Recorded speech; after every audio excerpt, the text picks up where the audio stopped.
Hello YouTube, Ronin Kazi, Division video. The Subway. I loved playing the Subway. It was great. But before I go into that, I'm going to get you right into the action. I'm doing the Subway. I'm finished with one part. And I'm solo. It's challenging, 2 directives.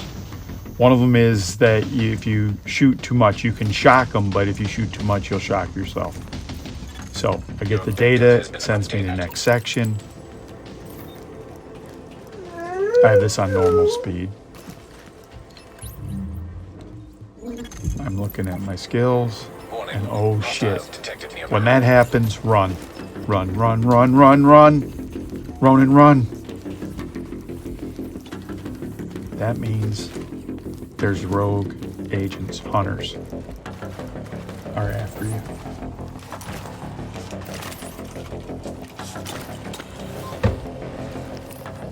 And I don't know if I should, Caesar, I don't know if I should run up there or what I should do. Throw my turret out. I'm a reclaimer and technician. Whatever the other one is. Let me help the dog for a second. Get out. There he is. Was underneath it. Looking for his bone.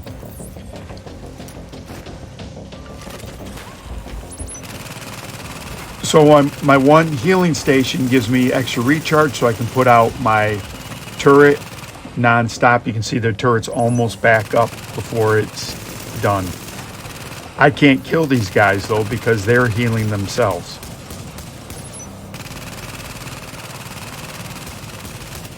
And in the old days, they could hack your equipment. I know they've changed the summit now on Division 2 where they can't do that, but sometimes we make the games too easy.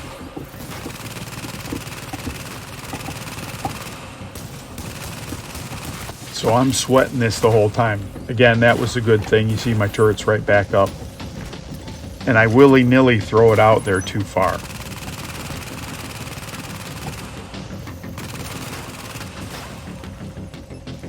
So I try to nade him.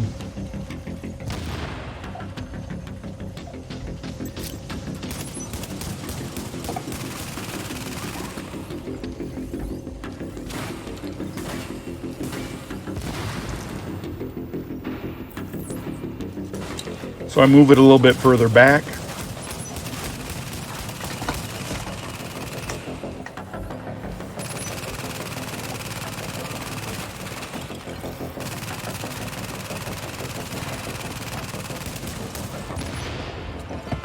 Also, I want you to notice one of the differences. It's putting about 11,000 per hit off of him. And if you look at my weapon, when it does the damage, I almost ate it there.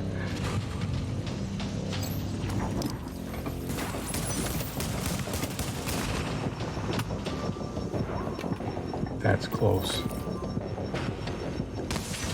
And they've hacked my turret. There goes my super skill. Lights off. Saves me. It's like Reclaimer, but it was a super skill.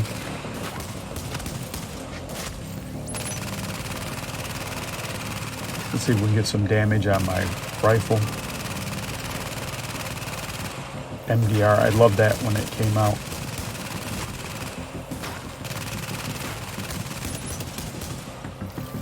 So it's like 4 times the damage almost. And in the Division 2, you know, my skills way outpower my.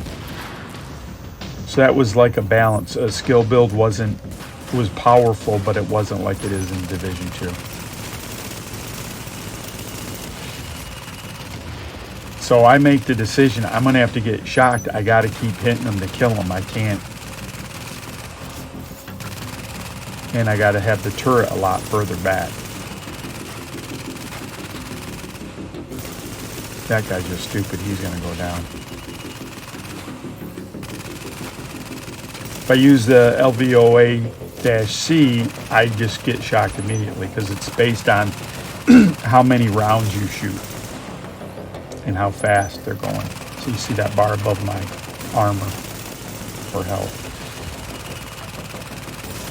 I just don't have enough. Oh, it was so close.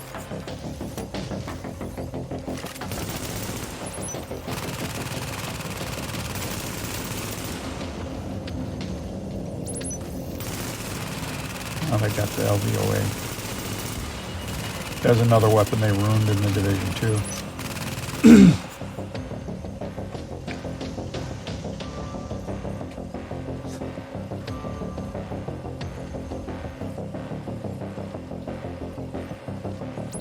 So I'm stuck at this point. I'm trying to do just a one-phase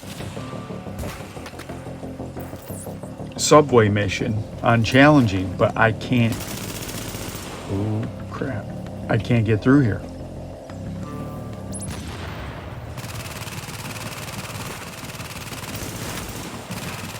And the rogues were no joke. The thing in Division 2, if you use improvised gear, you can put a damage reduction on the 3 pieces you normally don't get to put mods on. That would be the knee, the gloves, and the holster. If you put yellow damage reduction on all those, right, there's one down.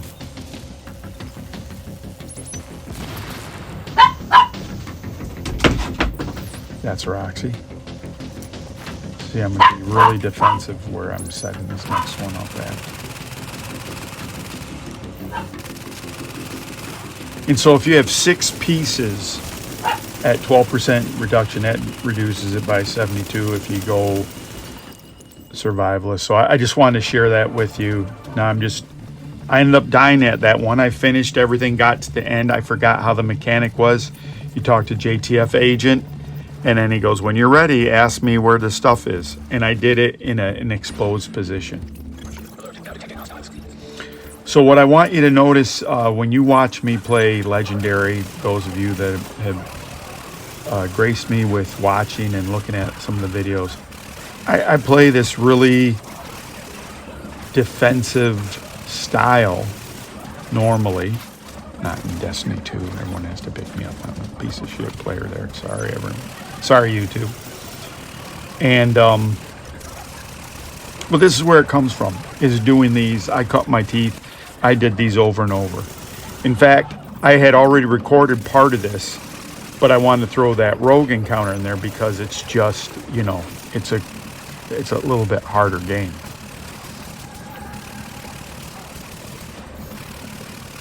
I've sped this section up because it took a while, because I'm very conservative in this part.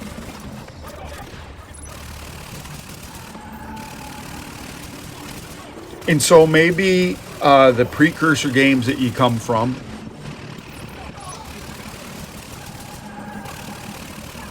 you know, if you come from something like Destiny 2, it's really not anything to die. It's not crippling or anything.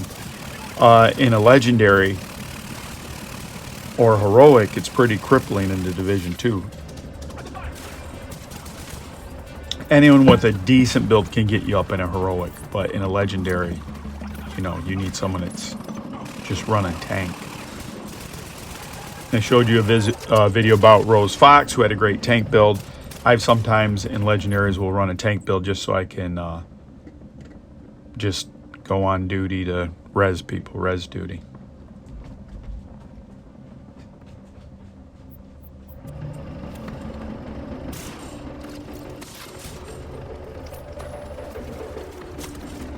And my build is a build with an urban backpack. So I have Reclaimer, 3-piece Reclaimer, then with the urban, you know, the wild card piece, I can do that. And then I have like the technician. So I have a lot of technical skill. So I have my damage is pretty good. My skill is damage. And I have that Reclaimer hive, which is absolutely, you know, OP. Gives you ammo. This was a section in Division where there was a ladder, used to be over here to the left, and you'd climb down, you get stuck, you'd have to restart your game, and that was it's kind of like how the Division 2. So I went through this area. This is the second time I'm going through. I'm going to play a little bit more aggressive than hiding with mixed results. If I didn't have that directive on, I'd go through here pretty easy. The problem is I just can't lay into them with the small arms fire.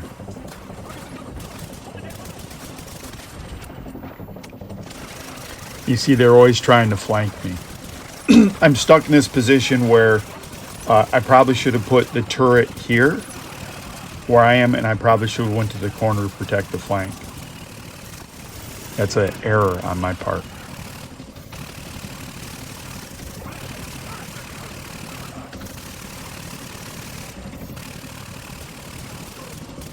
And so maybe what games you come from determine, when you're playing the Legendary, like, oh, it's not so bad. They can pick me up after a couple minutes. So I guess now that I'm playing more games, I realize that, people might have different experiences coming into things.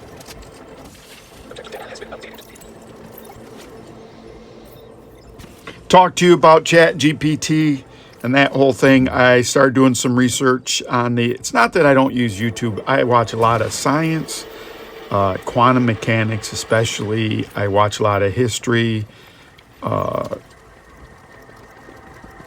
philosophy, just everything on YouTube. And I started watching some ChatGPT videos. And the people, again, these are content creators, so they don't probably care until their stuff was plagiarized. But they'll talk about ChatGPT and they'll tell you how to write the commands for it so it will write better stuff. But really part of it, they do a disclaimer. A lot of people say, well, it's plagiarism, but that's an ethical issue. And what I would like to tell you is the following. I want you to think about Grubhub and any food delivery service. So back in the day, Domino's Pizza used to deliver. Pizza places still deliver. And Domino's, they would have a thing, 30 minutes or it's free.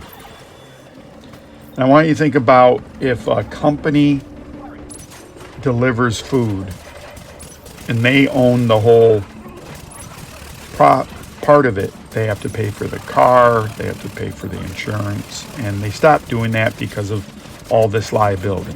So they ship the liability onto the worker, which is pretty scumbaggish, but whatever. And when you're a driver, you get that and tips. And I want you to compare that to when I worked in manufacturing and I would have to drive for work. I'd get, the IRS mileage, right? I couldn't claim gas, but they would give me mileage money. And at a certain point, it got up to like 60 cents or more per mile. 60 cents per mile. Now, with that money, you're supposed to pay for your oil change and your gas and everything. So if you drove 100 miles, you'd get $60, which more than covers 100 miles, even when gas was $5 a gallon. I want you to think about that compared to Uber versus a taxi. That person is just eating that. Do you think they're taking part of their Uber stuff and maintaining their car? They might. The really hardcore people are, but the majority of people aren't. And so that's an example of someone building a business model on the back of someone else. Right? So you're going to say, I'm going to have this business model where I'm going to have these employees, but I'm not going to have to pay them as employees. So I can get around paying taxes and all these other things, or have to pay insurance for them. And I'm going to make my money off of those people. That I don't think is a sustainable business model. Tell me if Uber's made money yet. I mean, we can check. I'll look that up next, but that's similar to this ChatGPT. Why don't we make a search algorithm? Because ChatGPT, all it is really a search engine that searches for different words and then randomizes those with a specific thing so it's not plagiarizing. How is that intelligent? It's not. So if it writes your 6th grade history report about Genghis Khan, that's how you say his name. Shout out to Dan Carlin and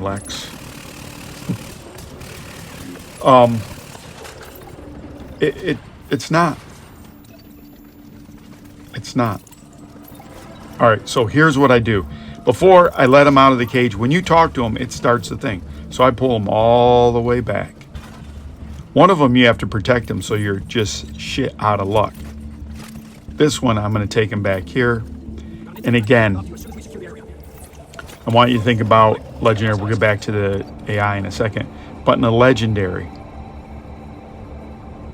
right, I'm going to be max protection. There is no way I could, with my build, I could stand up to those guys out there. Oops, and that's a bad throw. So I'm going to sit in the subway and I'm going to just pull them in and kill them nonstop. Back to AI. So let's say even if you, you just credit, well, I did my report, I did my paper on ChatGPT, and so if there's any plagiarism, it's at ChatGPT, it's not me. Because if I had to do the research to find out if it was plagiarizing, I might as well just write the stupid paper then.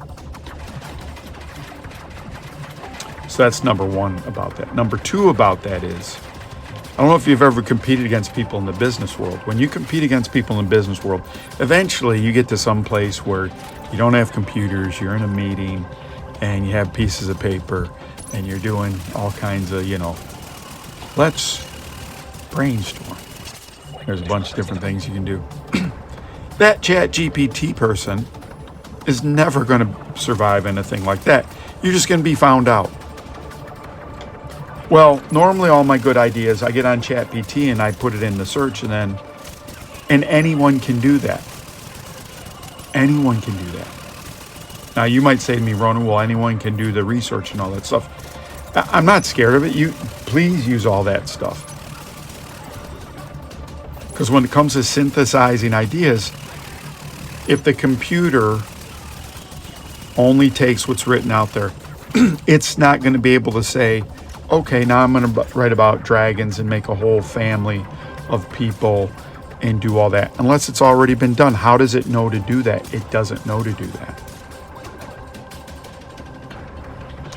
And this is the thing also with the free will and deterministic people, that you don't have free will, is how do we get these things? They would say, well, if you could trace the hidden variables, you could know that. If I knew what someone's temperament was, and I knew some other things, then, if I knew that their taste buds were they had slightly more sour receptors, it gets down to like insane arguments that you would never allow that in a philosophical argument, but because it's a scientist saying it about stupid hidden variables or whatever, we allow it, but that's just horse crap.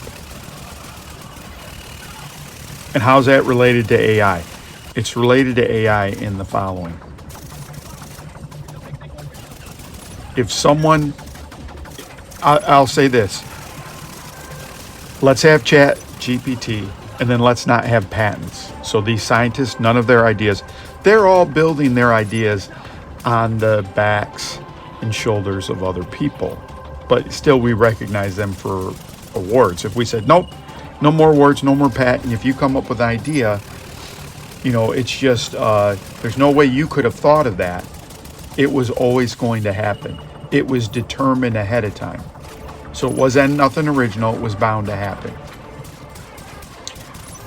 And sometimes when you're arguing with someone, if you take their argument to the extreme, it demonstrates how stupid the idea is. Unfortunately, it's a long row to hoe to get them to that point. That's why you can't argue with some people. Sometimes people just say, well, that's just what I feel. Well, that's not an argument then. Then we're not talking about facts. We're talking about how you feel. And so with the AI stuff, again, here's what I'm going to tell you. How come Google doesn't give me ads for the computers I'm looking for? I must have searched 1,000 certain specific computers. Google didn't send me ads. I looked at shoes. Now I get those shoe ads. I already bought the shoes, Google. Now, why are you sending me shoe ads? Day late, dollar short. Well, our algorithm, our AI, no. It's hard getting that guy, so I end up trying to put a better scope on my weapon. I go out, there's only 2 left. So that's some food for thought. I'm going to keep going on this. And probably what you're going to see is the creative process where I solidify up I'm doing straw mans now. So I'm giving you my argument and putting it out there. And then I go back and think about it. I've been thinking about this a lot. My little pea brain. It's absurd to think that everything is predetermined because you can tell where a particle, you really can't tell where a particle, we don't know what happens to the particles in black holes. We think we do, but we haven't really observed Hawking radiation yet. In a lab, we've kind of said, right, there's just so much stuff that was covered in ancient Greece, maybe ancient China, where they talked about all these kind of things before us. Do I think there's free will? Yes. Do I think there's going to be artificial intelligence? It's hard to say. It's hard to say. You know, Beethoven was always going to be. Mozart was always going to be. We don't know. So this is Ronan Kazi. Appreciate you liking, sharing, commenting. Channel's growing. Appreciate everyone. Thank you, YouTube. Thank you, commenters. Talk to you soon. Bye.